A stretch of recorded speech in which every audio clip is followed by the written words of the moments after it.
My daughter's rich boyfriend laughed at my simple lifestyle, insulted me and said, "I'll be taking care of her now." I replied, "Good luck." Then I fired his father from my company. Now he is begging to reconsider my decision after his father cut him off. I, 52 male, have always believed in the quiet life. I'm a creature of habit and simple pleasures. The heft of a well-seasoned cast-iron pan, the smell of sawdust in my workshop, the specific shade of green the lawn gets after a good rain. I raised my daughter, Sandra, 22, in the same modest 3-bedroom house my parents left me. It's a good house, sturdy, honest. I own a company. It's a successful company in a field most people find excruciatingly dull, high-precision industrial components. We make the tiny, vital things that go inside the big, impressive things. I've never seen the need to live like a king. The money is just a number on a screen. It's not real in the way the grain of a freshly sanded piece of oak is. Sandra, my only child and the undisputed center of my universe, gets it. Or I thought she did.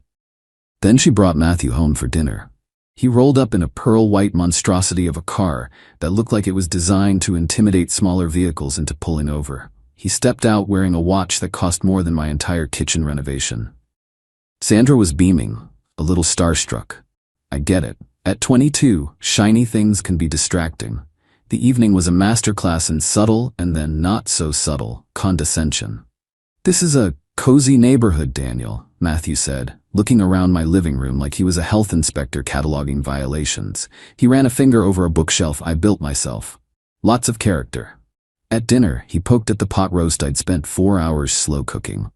"Is this like a family recipe?" he asked, the same way one might ask about a charming local superstition. He spent the next hour detailing his life, which seemed to consist primarily of spending his father's money. The ski trips to Verbier, the summer internship on a yacht in Monaco, the trouble he was having deciding between a slate gray or midnight black color for his next car. His father, he made sure to mention multiple times, was the COO of some major player in the manufacturing space. A real titan of industry. Sandra was mostly quiet, shooting me nervous glances. I just kept smiling, refilling his water glass, letting the rope of his own arrogance spool out. The grand finale came as they were leaving. He put his arm around Sandra, pulling her close and giving me a look of profound pity. "It's been an experience, Daniel, really," he said, his voice dripping with false sincerity. "But don't you worry, I'll be taking care of her now. She won't have to live like this anymore." He gestured vaguely at my home, at my life, at me. The air went still. Sandra froze, her face pale with mortification.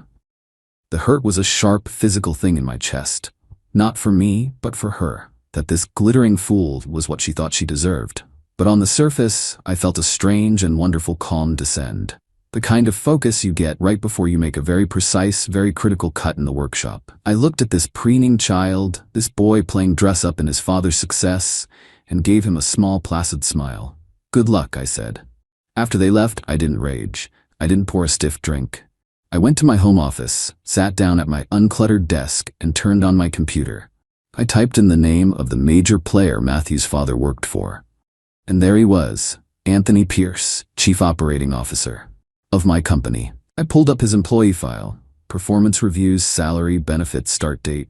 I read through his contract, paying special attention to the termination clauses and the section on executive conduct.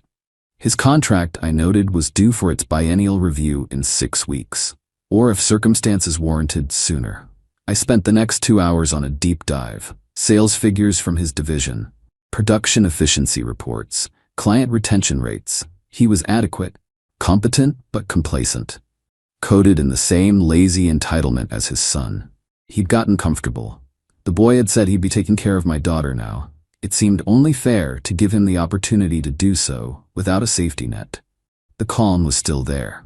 It wasn't anger. It was clarity. Update 1. The meeting was scheduled for Monday at 10 a.m. I didn't summon Anthony to my office. That would have been too personal.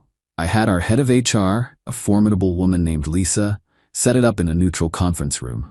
I was there when he walked in, all smiles and expensive cologne. He clearly thought it was a preliminary contract discussion. "Daniel, good to see you. Didn't realize you'd be joining. To what do I owe the pleasure?" He boomed, extending a hand. I didn't take it.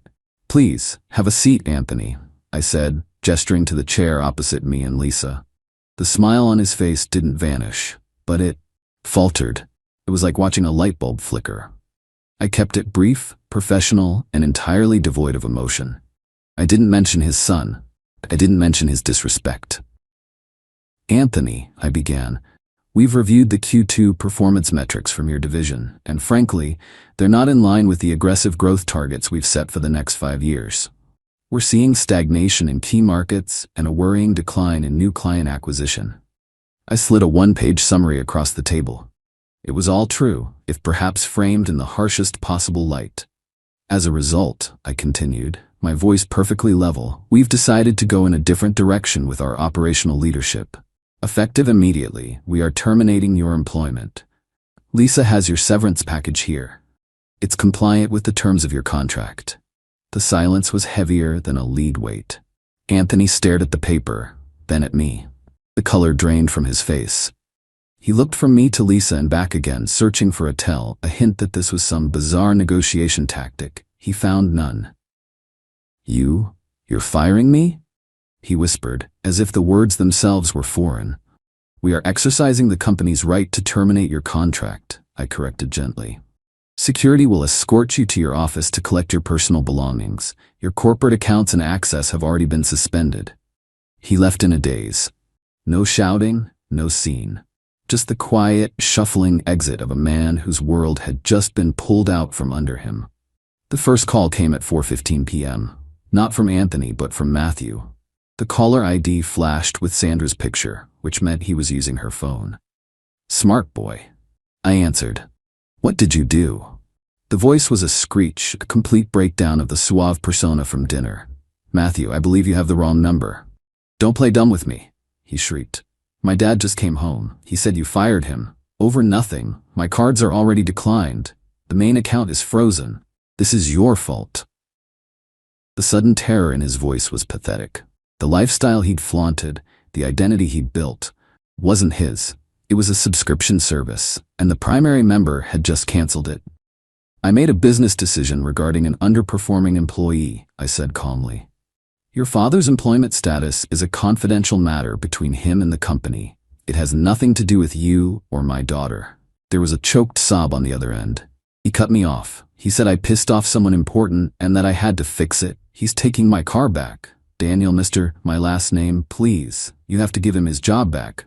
"I'll apologize. I didn't know who you were." There it is, I thought. The core of it all.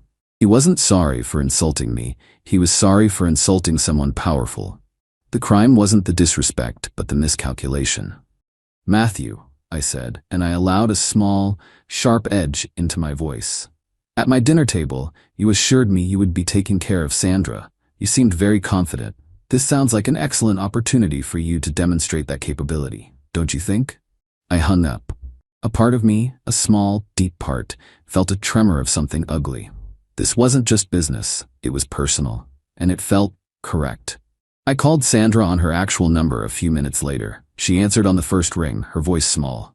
"Dad? Hey, sweetie, just checking in, are you okay?" Matthew just blew up at me and stormed out. He was screaming about his dad and credit cards, she said, her voice trembling.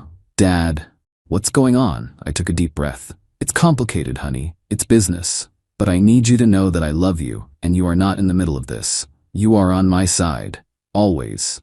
Okay?" She was confused, but she said okay. For now, that was enough. The pieces were in motion. The consequences were just beginning to land. Update 2. The initial shockwave passed, replaced by a campaign of strategic desperation. It was fascinating to watch, like a nature documentary on a very inept species of predator.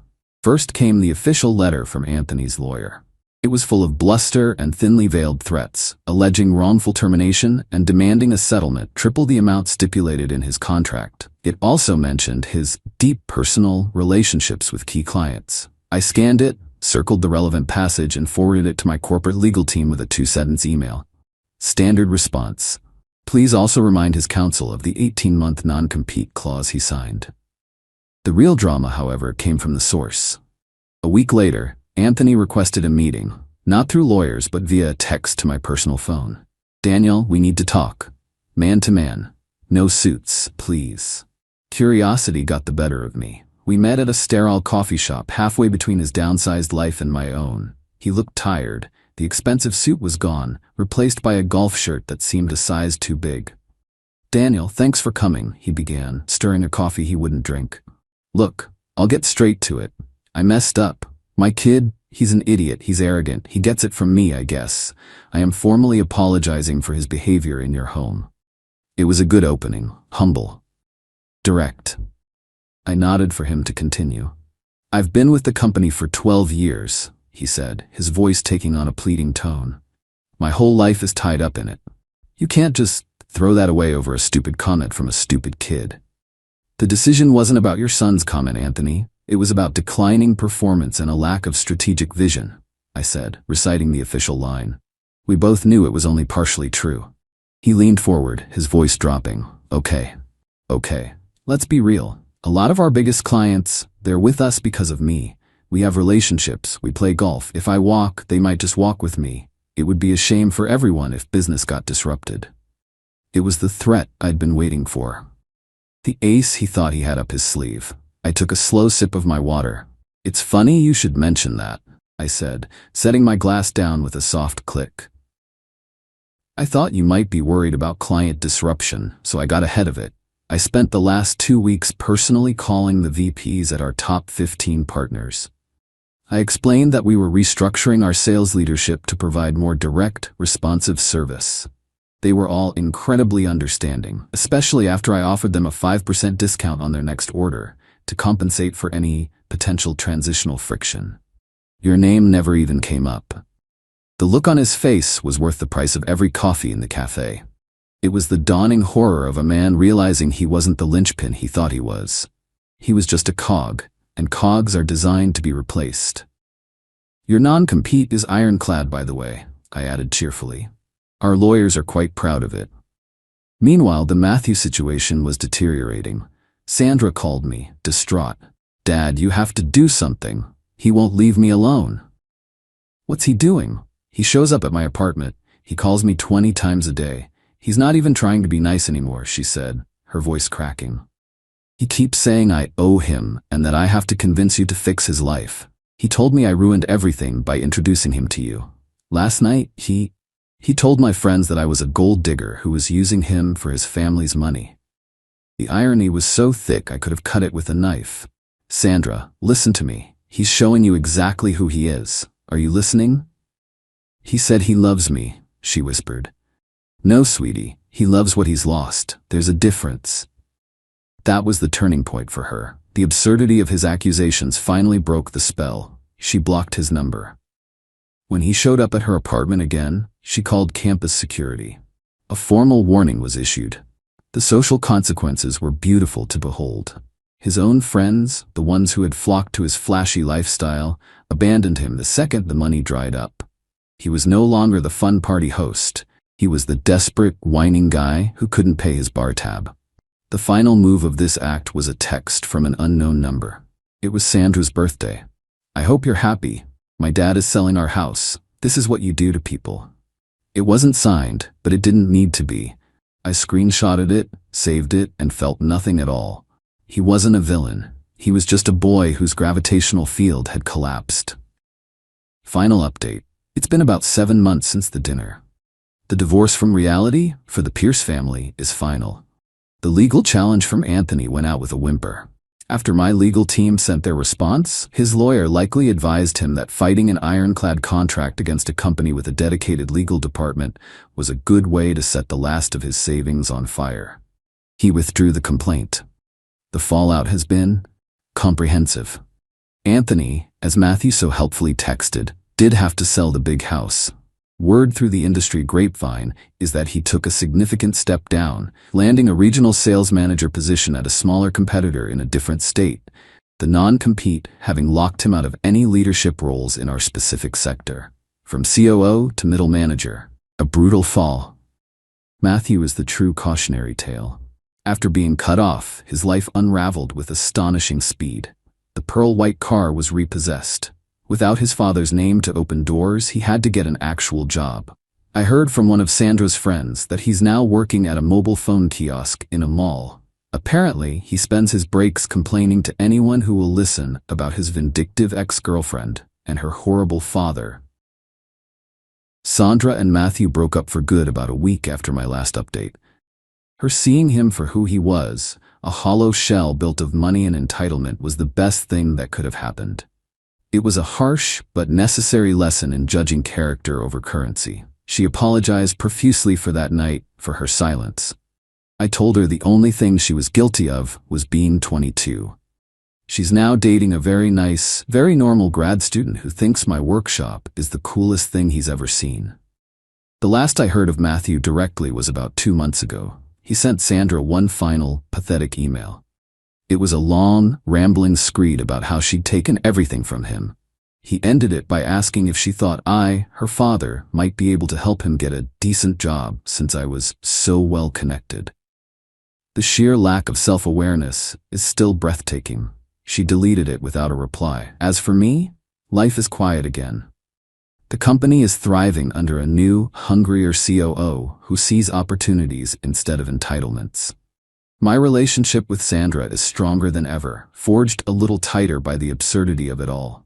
Last weekend, Sandra and her new boyfriend came over for a barbecue. I was at the grill, wearing an old apron, and he was genuinely asking me about the difference between briquettes and lump charcoal.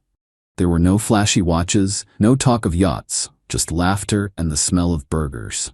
I never wanted revenge. I don't think of it that way. I simply facilitated an audit. Matthew and his father presented a version of themselves built on a fraudulent foundation. All I did was check the receipts. They thought my simple life was a weakness, a liability. They didn't understand that living modestly when you don't have to is the ultimate position of power. It means you have nothing to prove. I looked at my daughter, laughing and happy in the fading sunlight, and felt a profound sense of satisfaction. The house is still sturdy, still honest, and now peaceful.